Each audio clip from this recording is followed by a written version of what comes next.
Dans ce podcast, découvrez le quotidien d'un tribunal correctionnel au plus près de la réalité. Exceptionnellement, l'enregistrement des audiences que vous allez entendre a été autorisé. Bienvenue dans Justice en direct. Nous remercions Elisabeth Gadoulet, ancienne présidente de la Chambre correctionnelle de Tarbes.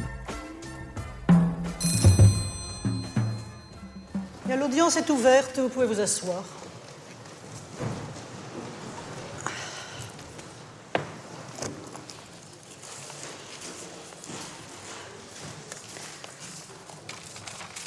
Il vous est reproché aujourd'hui d'avoir à Tarbes, le 21 septembre 2011, conduit un véhicule sans être titulaire du permis de conduire valable.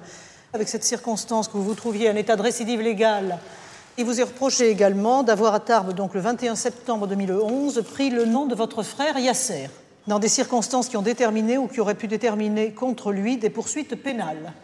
À votre casier, il y a quand même 16 mentions. 16 mentions. Ça commence le 10 avril 2006, tribunal correctionnel de Toulouse. 6 mois, dont 3 sursis pour vol avec effraction, avec destruction ou dégradation, conduite sans permis. Tribunal pour enfants de Toulouse, 1 mois sursis pour vol, contrefaçon de chèque et usage. 1 mois sursis encore pour vol le 1er mars 2007 à Toulouse. Encore 3 mois sursis pour recel de vol en 2007 et conduite sans permis également. 3 mois sursis pour vol en réunion et 300 € d'amende pour usurpation d'identité. 3 mois à Pau pour vol avec destruction ou dégradation en récidive. 1 an, dont 6 mois sursis mis à l'épreuve pendant 18 mois pour récidive de vol avec effraction, contrefaçon de chèque et usage. 6 mois pour récidive de vol avec effraction. À Cahors, 5 mois sursis pour trafic de stupéfiants. 2 ans, dont 1 an sursis mis à l'épreuve pendant 2 ans pour récidive de recel de vol avec effraction. 2 mois pour vol en réunion.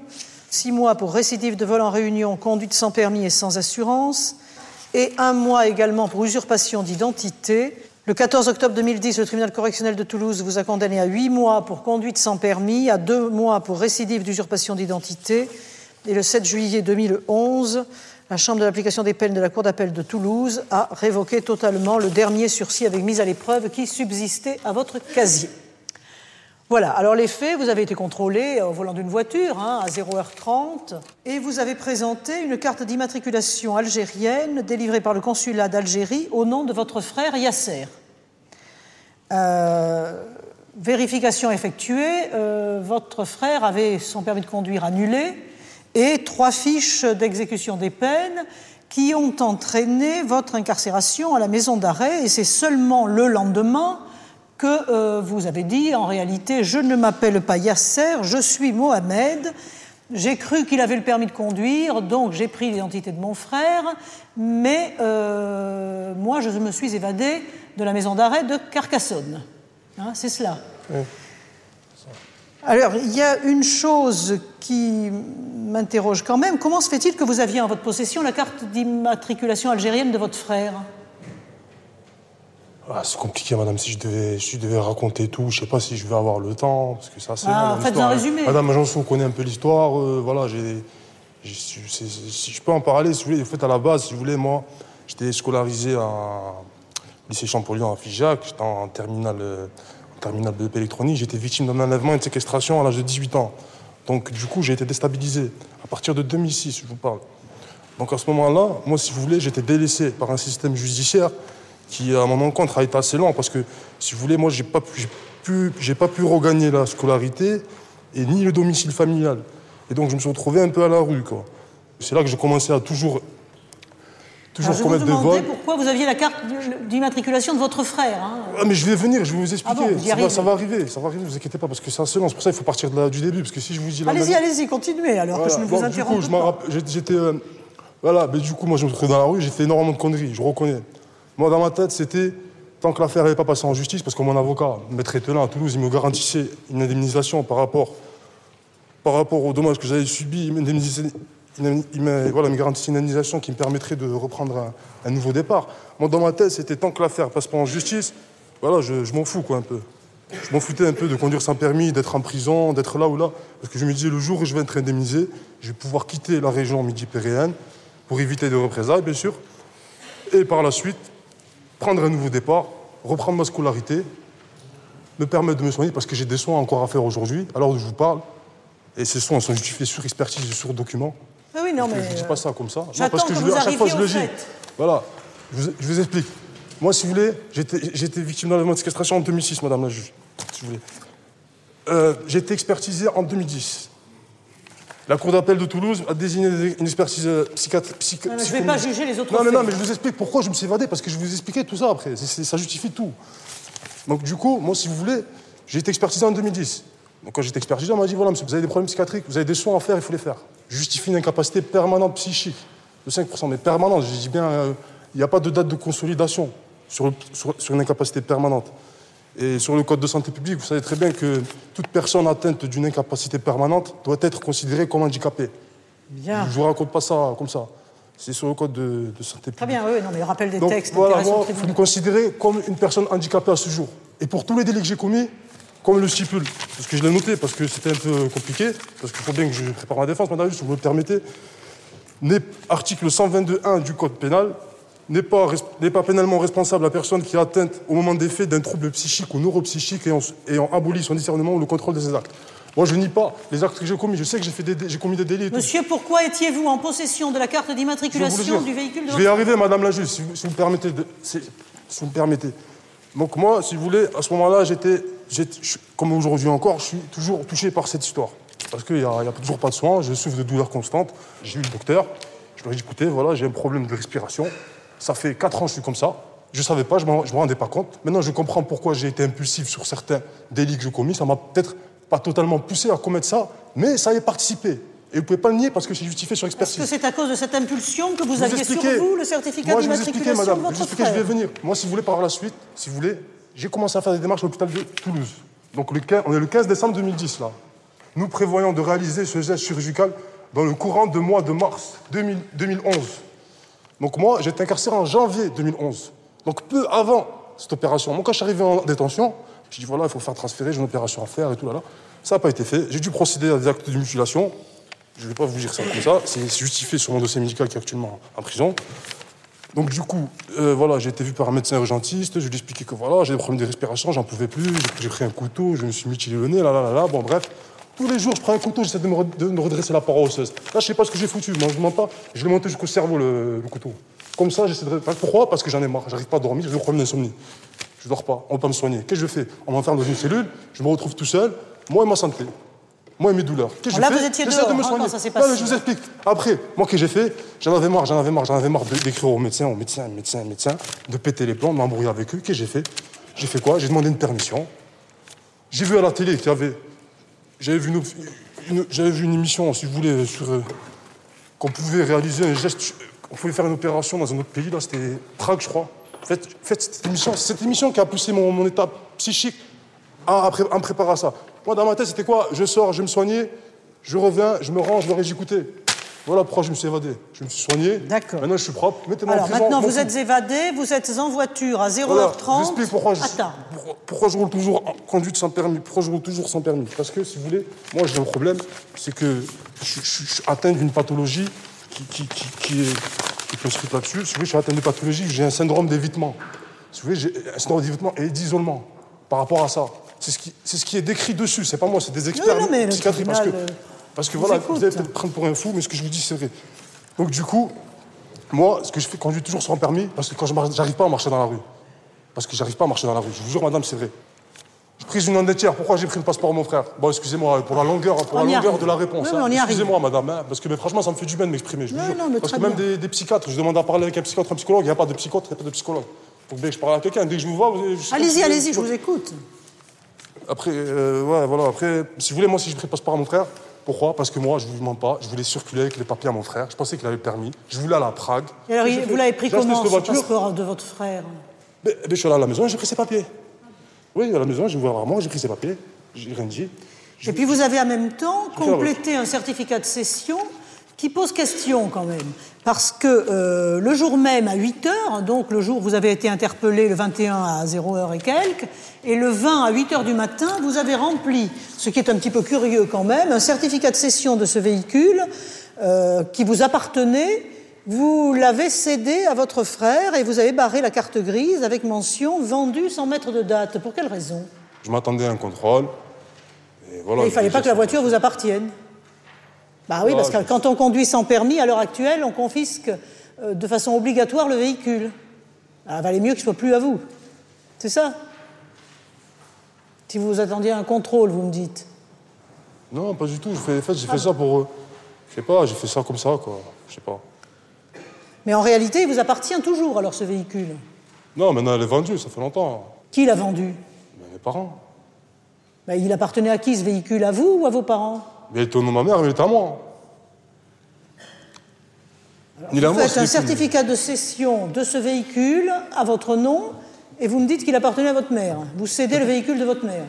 Mais pourquoi vous voulez... Madame la juge, pourquoi vous voulez savoir à qui est le véhicule? Je comprends pas. Ah bah, ça peut avoir un intérêt pour la sanction.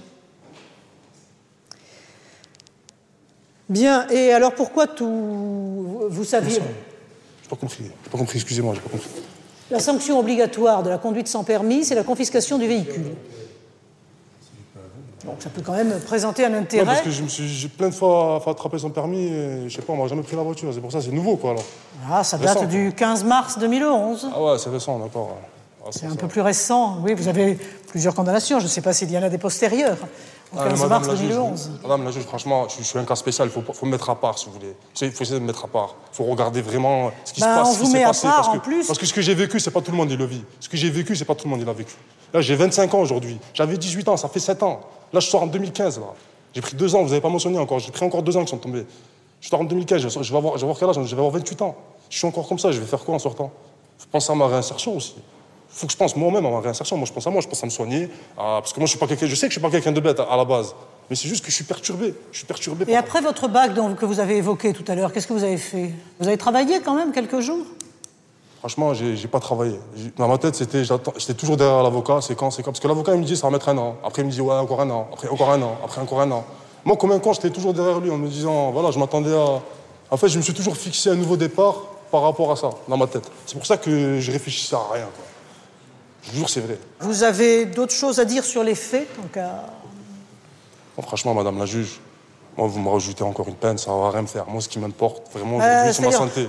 C'est ma santé, j'ai des problèmes de santé. Je dors pas la nuit. Vous rajoutez une autre peine, mais monsieur, vous avez rajouté d'autres faits, vous. Vous n'auriez pas recommencé. Il n'y aurait pas eu d'autres peines. Mais madame, j'ai fait ça par intérêt, c'est justifié. Je fais quoi, moi? Vous voulez que je fasse quoi? Je sors, mais c'est normal, c'est mon cerveau qui a réfléchi comme ça. J'ai passé 1 jour dehors, 1 jour. Je suis resté 1 jour. J'ai fait quoi? J'ai pris la voiture, je suis descendu à Tarbes, on m'a attrapé. Bien, des questions? Monsieur le procureur, des questions? Maître Bertrand? Pas de questions, madame. Bien, asseyez-vous. On va entendre monsieur le procureur dans ses réquisitions. Oui, madame le président, mesdames, je veux bien que vous ne rajoutiez jamais plus de sanctions et que vous ne prononciez plus de peine, mais ce, bien évidemment, à la condition, c'est le moins que l'on puisse demander, qu'ils ne commettent pas d'autres infractions. J'appelle votre attention, madame le président, mesdames, sur la gravité. La conduite sans permis, elle fait courir un risque aux autres usagers de la route. De la même manière, je rappelle que monsieur n'est pas assuré au cas où il créerait un dommage pour lui ou pour les autres. Vous le retiendrez donc dans les liens de cette prévention et le condamnerez, je rappelle qu'il est en récidive de récidive, vous le condamnerez à une peine de 8 mois d'emprisonnement. Pour la prise du nom d'un tiers, à savoir celui de son frère, vous le retiendrez là encore dans les liens de la prévention. Je rappelle que ces 2 infractions s'additionnent sur le plan de la peine et vous le condamnerez à une peine de 5 mois d'emprisonnement. Merci, monsieur le procureur. Maître Bertrand. Oui, madame la présidente, mesdames, nous devons immédiatement concevoir qu'il a reconnu l'ensemble des faits qui lui sont reprochés. Mais dans l'usurpation, c'est-à-dire le fait de prendre l'identité de quelqu'un pour lui causer éventuellement un préjudice, je ne crois pas que les faits soient constitués et je ne crois pas du tout que c'était l'intention de mon client. Il vient de vous dire, mais je suis un cas à part. Tout le monde est un cas à part, bien entendu. Mais je crois que celui-ci est réellement à part parce qu'il a une personnalité qu'il définit lui-même comme perturbée, mais il le fait à l'appui d'expertise, d'éléments qui sont des éléments vérifiés. Et donc vous devez, dans la décision qu'il vous appartient de prendre en considération nécessairement cet élément psychologique significatif, important, majeur peut-être, déterminant peut-être aussi, pour dire qu'il y a là une atténuation de la responsabilité dans ces actes qui mérite peut-être une appréciation complémentaire du point de vue psychiatrique, c'est possible, mais qui mérite tout de même une attention quant à la personnalisation de la peine. Merci, maître. Levez-vous, monsieur. Voulez-vous ajouter quelque chose? Oui, madame, je suis pas adressé spécialement à madame Janso, parce qu'elle avait un peu mon dossier, quoi. En fait, j'ai réussi à avoir un papier, là, qui justifie ce qu'on m'avait demandé, là. On m'avait donné un papier, là, vous vous rappelez? Elle m'a dit, vous donnez-moi un papier, je vous ai ramené ce papier, parce que cette opération, Bien, vous réglerez les problèmes d'exécution des peines. Non, mais je vous explique, parce que moi, le médecin à la maison d'arrêt, il veut plus me voir. Il veut pas me soigner. Moi, j'ai fait quoi? J'ai écrit au procureur de la République pour adresser une plainte pour délaissement, mais sans réponse. Plusieurs fois, j'ai écrit, 2-3 fois. Je sais pas, moi, je suis bien victime de délaissement, je le sais. Il y a l'expertise médicale en cours. Article 223, alinéa 3. Déjà, le procureur n'a pas demandé l'application de la peine plancher. Il aurait pu requérir 2 ans pour l'usurpation d'identité. Je veux me soigner, madame. Moi, je m'en fous de la prison. La prison, ça me fait rien. Moi, je veux me soigner. Même tant que je suis en bonne santé, je m'en fous de la prison. Je suis bien. C'est quoi la prison? Je suis enfermé, je regarde la télé. Bien. Le tribunal va aller délibérer sur votre affaire. S'il vous plaît, madame, là, je prenais ça en compte, s'il vous plaît, juste ça. Oui, mais madame, le juge de l'application des peines va le prendre en compte. Non, parce que j'en ai marre, franchement, ça fait 1 an et demi, là, tous les jours, je suis en train de me charcuter le nez, là, c'est bon. Voilà, bon, moi, j'en ai marre, là. Je demande que ça, moi, mettez-moi même 10 ans, voilà. Voilà.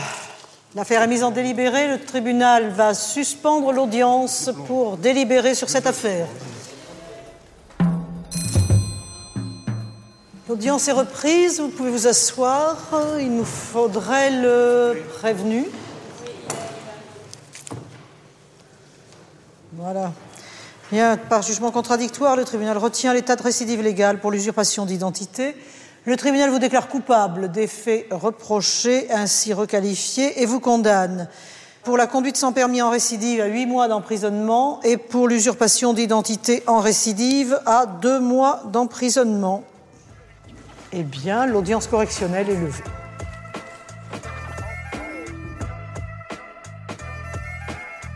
Vous venez d'écouter Justice en direct. Si vous avez aimé ce podcast, vous pouvez vous abonner sur votre plateforme de podcast préférée et suivre Initial Studio sur les réseaux sociaux.